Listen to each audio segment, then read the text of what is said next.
Honourable Bill English. Mr Speaker, I move that the House do now adjourn until Tuesday the 19th of August 2014. Mr Speaker, I'm proud to move this motion on behalf of a government that is working for New Zealand.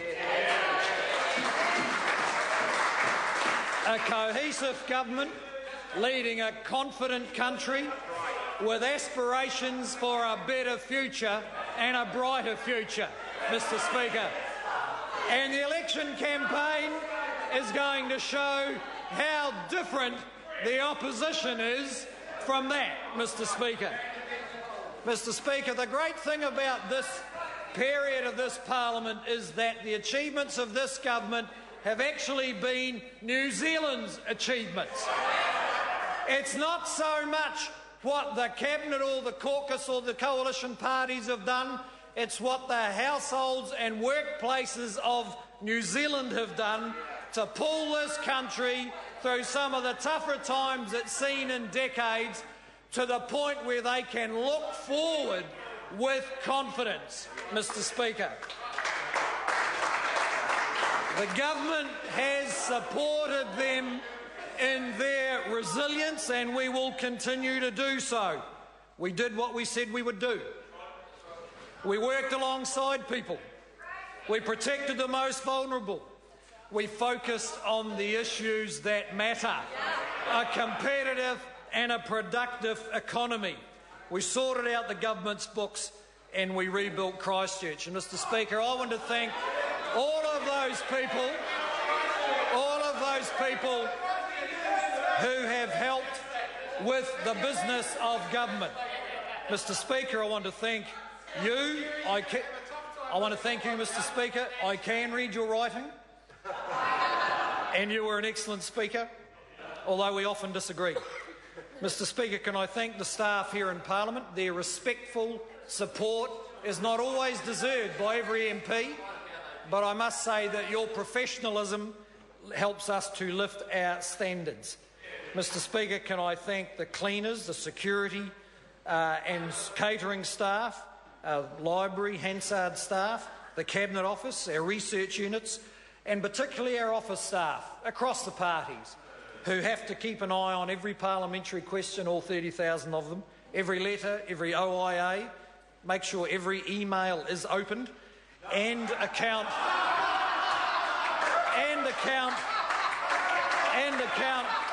for every single expense. And Mr Speaker,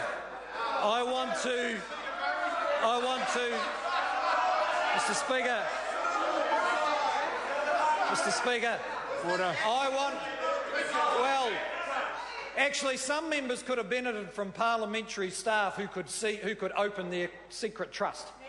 Don't you think that would have helped? Don't you think? Because then we would know whether Kim.com had donated to the Labor Party. And I suspect he probably has, because he wants to be influential if the government changes. And what better way than to do what he does with everyone else? Put money in their bank account. Mr Speaker, I want to thank my colleagues. This is a group of people who have arrived at the election in 2014 with the ideas and the energy to get even more progress in the next 3 years than the last 3 years. Even more progress, Mr Speaker. And I want to acknowledge, just in passing, a couple of my colleagues, my good friend of 24 years in Parliament, Tony Ryan, and my neighbour from the south, Eric Roy. I also want to acknowledge all those other MPs who have given their valedictories. They are what they demonstrate to this Parliament is that the strength of this party is people who are deeply connected to their communities, whose instincts about how New Zealanders think are finely tuned and well asserted in our political process.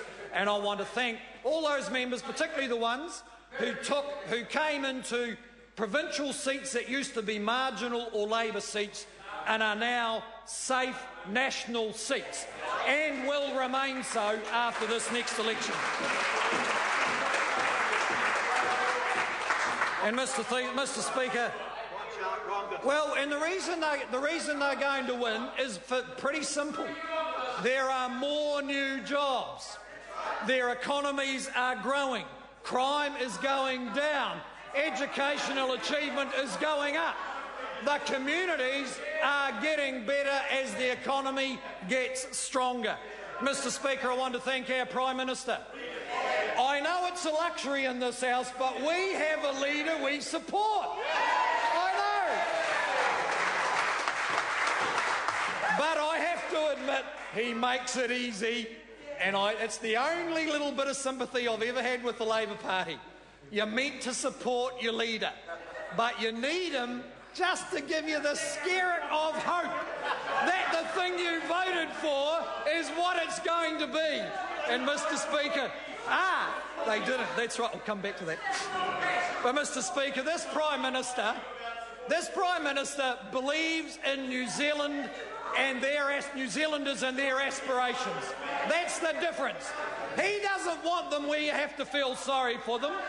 He wants them looking upward and forward, just as he does with his relentless optimism for this country, which we have enjoyed the benefit of as the team who works with him. He's appealed to the best in every New Zealander, and for every high-profile event with the Queen, President of the US, the Chinese leadership, every interview in the media, there are hundreds of small, warm encounters with New Zealanders who admire the Prime Minister. And that is why he rates 70% and the other one rates 7. That's why, Mr. Speaker. Mr. Speaker, I want to thank our coalition partners, United Future and ACT, who have committed themselves to stable and credible government. And we appreciate that. And I want to also acknowledge the Māori Party, and in doing so, remind the House where it all started with my old friend Tau Henare, who in 1993 was the first non-Labor member to hold the Māori seat for 70 years. And he won the seat that 70 years previously had been held by his great-grandfather. And that started a process for the New Zealand First Party. That's when they were good. And he started a process so necessary for New Zealand, which is the unravelling of Māori from being patronised by the Labor Party. And I want to credit Winston Peters for helping with it. But our relationship with the Māori Party is one of respect, not agreement. They voted against us over 90 times in this term of office. Over 90 times. And they probably wish it was 100 sometimes. But, Mr. Speaker, they have added significantly to the quality and breadth of government thinking. And actually, in getting round a few people after the budget, I want to, Te Oroa Flavel may remember this, an old man in an iwi discussion we were doing about the budget who said, you know, Labor want us where they feel sorry for us. And that is absolutely right, and we are going to change it. Mr. Speaker, I want to thank the Labor Party for dumping David Shearer. By now he would have been really good. I want to thank them for then also going and selecting David Cunliffe. That's even better. Sorry, no, I got that wrong. It wasn't the Labor caucus who selected David Cunliffe. It was all the other ones. As he said himself, people will make up their minds as they get to know me. And they've got to know him. And they're making up their minds, Mr. Speaker. And it's getting so bad that Trevor Mallard used the allegory of the mower. As he said himself, scientists have advanced their work in being able to use DNA techniques from extinct animals to reconstruct new life, and that's what the Labor Party is going to need. They are. And actually it's a warning from Trevor, because when he loses Hutt South, they'll have to use DNA from him to renew the Labor Party later. Mr. Speaker, can I thank Kim.com for a man who set out to rid this country of John Key. He's doing more than anyone else except David Cunliffe to make sure John Key stays. And I hope that he is on the TV every night. I had hoped David Cunliffe would be on every Labor billboard. But guess what? He's on hardly any of them. And I think that's the smartest thing the Labor Party have come up with this term, because there hasn't been anything else. Order. There hasn't been anything else. Order. The member's time has expired.